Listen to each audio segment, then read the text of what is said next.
السلام علیکم عزیز طلباء و طالبات، میں لیکچرار عمار نعیمی انٹرمیڈیٹ سال دوم مطالعہ پاکستان کے پہلے چیپٹر کے چھٹے ٹاپک کے ساتھ آپ کی خدمت میں حاضر ہوں۔ آج کا ہمارا ٹاپک ہے قرارداد پاکستان۔ اس سے پہلے 5 لیکچرز اپلوڈ ہو چکے ہیں، ان کے لنکس آپ کو ڈسکرپشن میں مل جائیں گے، اور اس کی میں ایک پلے لسٹ بھی بنائی ہوئی ہے اور اس کا بھی لنک آپ کو ڈسکرپشن میں مل جائے گا۔ مزید لیکچرز کے لیے آپ میرا چینل سبسکرائب کر لیں اور بیل آئیکن لازمی پریس کر لیں۔ تو چلتے ہیں عنوان کی طرف۔ تو عنوان ہے قرارداد پاکستان۔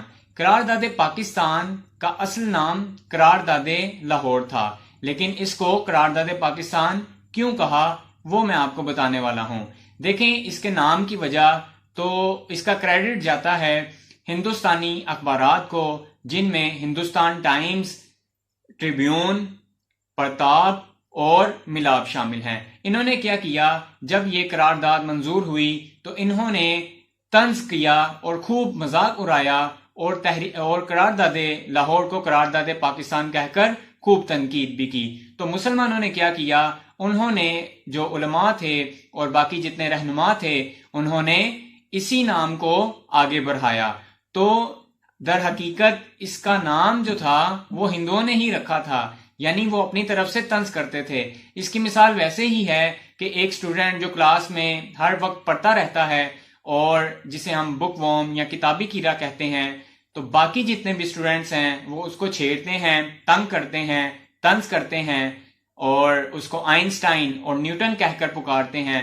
تو وہ یہ فیصلہ کر لیتا ہے کہ میں ان کو نیوٹن یا آئنسٹائن بن کر دکھاؤں گا، اور کل کو کیا ہوتا ہے کہ وہ ایک بہت بڑے عہدے پر فائز ہو کر دکھا دیتا ہے۔ تو مسلمانوں نے بھی یہی کام کیا۔ اب چلتے ہیں اس کے پس منظر کی طرف۔ دیکھیں، یہ بات تو ہم سب جانتے ہیں کہ مسلم لیگ کی قیادت جب قائد اعظم نے سنبھالی تو انہوں نے ان سب مسلمانوں کو ایک پلیٹ فارم پہ اکٹھا کیا، لیکن حقیقت یہ ہے کہ 1930 سے پہلے مسلم لیگ بالکل ایسے ہی تھی، کبھی جاگتی تھی، کبھی سوتی تھی۔ اس نے ایک مسلسل کوشش نہیں کی۔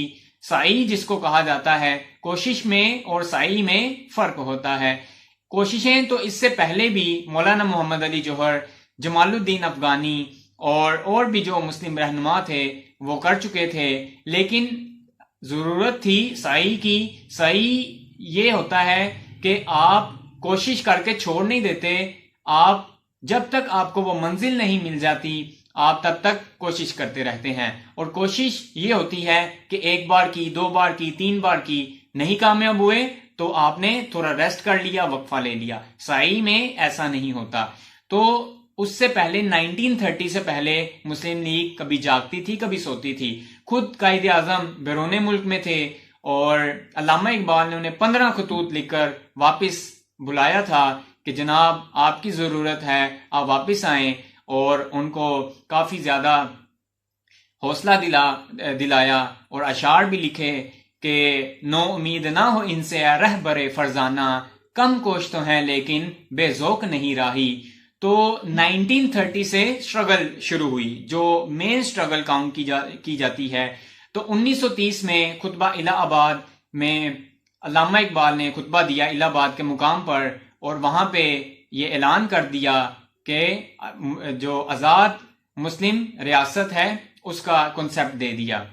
اب اس کے بعد 1933 میں چودھری رحمت علی نے ایک پمفلٹ پبلش کیا ناؤ اور نیور کے نام سے۔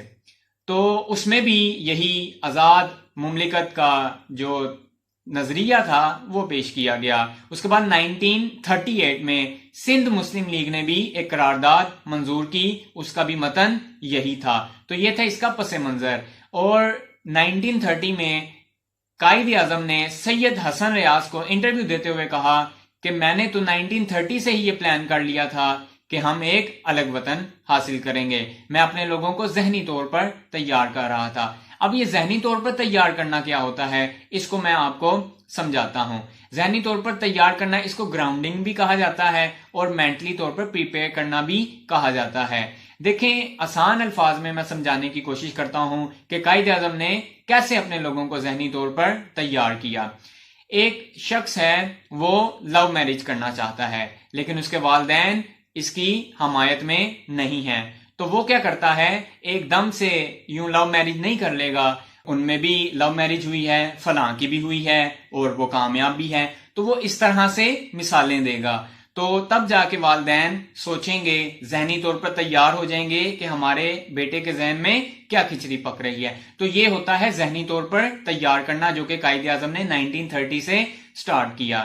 اب آگے چلتے ہیں کہ قرارداد پاکستان کے باقی جو پوائنٹس ہیں، وہ مسلم لیگ کے سالانہ اجلاس 1940 کا انعقاد ہوا۔ 23 مارچ 1940 کو یہ قرارداد لاہور میں اقبال پارک میں منظور ہوئی تھی اور بہت بڑی تعداد سے اس کو منظور کر لیا گیا تھا۔ اب یہ پیش کس نے کی تھی، یہ اگلا پوائنٹ ہے، یعنی قرارداد پاکستان کی پیشی تو مولوی فضل الحق تھے جنہوں نے اس قرارداد کو پیش کیا تھا اور بہت بڑی تعداد میں اسے منظور کر لیا۔ پہلے اس کو قرارداد لاہور کہا گیا جو نام تھا، لیکن بعد میں اس کو قرارداد پاکستان کہا گیا، جیسا کہ میں نے آپ کو آغاز میں بتایا ہے۔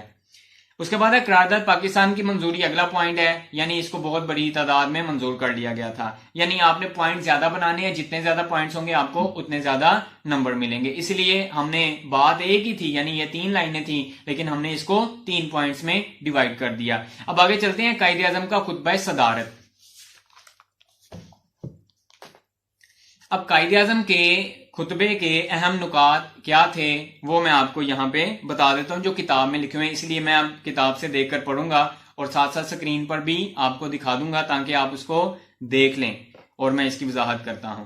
پہلا پوائنٹ ہے، مسلمان ہر لحاظ سے ایک علیحدہ قوم ہے اور اپنا جدا گانا سماجی، ثقافتی اور مذہبی نظام رکھتے ہیں۔ وہی بات جو دو قومی نظریے میں آ جاتی ہے، ہمارا مذہب اور ہے، ہماری ثقافت اور ہے، ہمارا رہن سہن اور ہے، عبادات اور ہیں، تو اس وجہ سے یہ پہلا پوائنٹ یہی ہے۔ دوسرا کیا ہے کہ برِ صغیر ملک نہیں اور ہندو مسلم تنازع فرقہ وارانہ نہیں بلکہ بین الاقوامی مسئلہ، یہ ایک انٹرنیشنل پرابلم ہے، یہ کوئی برِ صغیر کے اندر کا مسئلہ نہیں ہے، یہ ورلڈ وائڈ پرابلم ہے جس کا حل برِ صغیر میں ایک سے زیادہ ریاستوں کا قیام ہے۔ جہاں پہ مسلم زیادہ تعداد میں ہے وہاں ایک آزاد ریاست ہو جانی چاہیے، جہاں ہندو ہیں وہاں پہ ہندوؤں کو آزاد ریاست کا حق مل جانا چاہیے۔ تیسرا پوائنٹ ہے، متحدہ برِ صغیر میں مسلمانوں کے حقوق محفوظ رہنے کا کوئی امکان نہیں ہے، یعنی قائد اعظم یہ سمجھتے تھے کہ ہندو بہت بڑی تعداد میں ہے اور مسلمان اقلیت میں ہے، تو یہاں پر مسلمانوں کے جو حقوق ہیں وہ محفوظ نہیں رہیں گے، جیسا آج بھی بھارت میں دیکھا جا سکتا ہے کہ آئے دن خبر ملتی ہے کہ مسلمانوں کے ساتھ ظلم و زیادتی ہو رہی ہے۔ چوتھا پوائنٹ، قائد اعظم نے مختلف ممالک کی مثالیں دیتے ہوئے باور کروایا کہ اگر برطانیہ سے آئرلینڈ علیحدہ ہو سکتا ہے، چیکوسلواکیہ بھی تقسیم کے نتیجے میں وجود میں آ سکتا ہے، تو ایسے میں اگر جنوبی ایشیا کو تقسیم کر کے مسلمانوں کو جداگانہ مملکت کا حق دے دیا جائے تو یہ فیصلہ بری طرح تاریخی، منطقی اور جائز ہوگا۔ یعنی انہوں نے مثالیں دی، وہی بات ذہنی طور پر تیار کیا، مثالیں دے کے، جیسے میں نے ابھی اس سے پہلے آپ کو وہ ایک شخص کا واقعہ سنایا، تو قائد اعظم نے بھی اسی اصول پر کام کیا۔ اب قرارداد پاکستان کے اہم نکات کیا تھے؟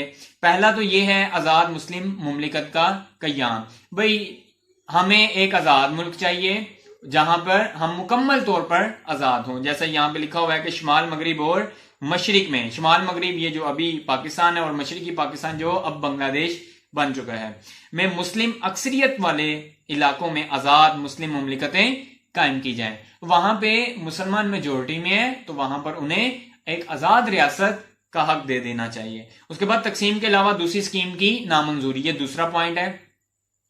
قائد اعظم کے بارے میں بڑا مشہور ہے اور جو اس وقت کے ہندو لیڈرز تھے وہ جانتے تھے کہ جناح بہت ضدی ہے، اس نے ایک بار جو بات زبان سے نکال دی ہے یہ اس پر قائم رہتا ہے، اور آپ قائد اعظم کے اقوال بھی جانتے ہیں کہ وہ کہتے ہیں کہ میں کوئی بھی فیصلہ لینے سے پہلے نہیں سوچتا کہ میں کیا فیصلہ لینے جا رہا ہوں، لیکن ایک بار جب میں فیصلہ لے لیتا ہوں تو میں پھر اس پر ایک مرد کی طرح قائم رہتا ہوں اور اسے صحیح ثابت کرتا ہوں کہ میں نے جو ڈیسیژن لیا ہے وہ بالکل ٹھیک ہے۔ وہی مثال آ جاتی ہے کہ ایک بار جو میں نے کمٹمنٹ کر لی تو اس کے بعد میں کسی کی بھی نہیں سنتا۔ اس کے بعد تیسرا پوائنٹ ہے ہندو اکثریتی علاقوں میں مسلمانوں کا تحفظ۔ وہی بات کہ مسلمانوں کے حقوق کا تحفظ یہاں پر نہیں ہے، ان کے بھی رائٹس ہیں، معاشرتی حقوق ہیں، سیاسی حقوق ہیں، لیکن یہاں پر انہیں یہ حقوق نہیں ملیں گے۔ اس کے بعد قرارداد پر رد عمل کیا ہوا؟ پہلا تو مسلمانوں کا رد عمل پوائنٹ، تو مسلمان ظاہری بات ہے وہ بہت زیادہ خوش تھے، علماء تھے، مولانا شوکت علی تھانوی صاحب اور مولانا شبیر احمد عثمانی اور مولانا ظفر احمد انصاری، یہ وہ قابل قدر علماء تھے جنہوں نے اسے تسلیم کیا۔ ہندوؤں کا رد عمل کیا تھا؟ گاندھی نے بیان دیا، انہوں نے کہا کہ ہندوستان کو ہم اپنی ماتا مانتے ہیں، اب ہم اپنی ماتا کے ٹکڑے نہیں ہونے دیں گے، ہندوستان کی تقسیم ایک اخلاقی پاپ ہے۔ تو یہ آج کا ہمارا لیکچر ہے، امید کرتا ہوں آپ کو پسند آیا ہوگا اور آپ لائک بھی کر دیں گے۔ بہت شکریہ، خدا حافظ۔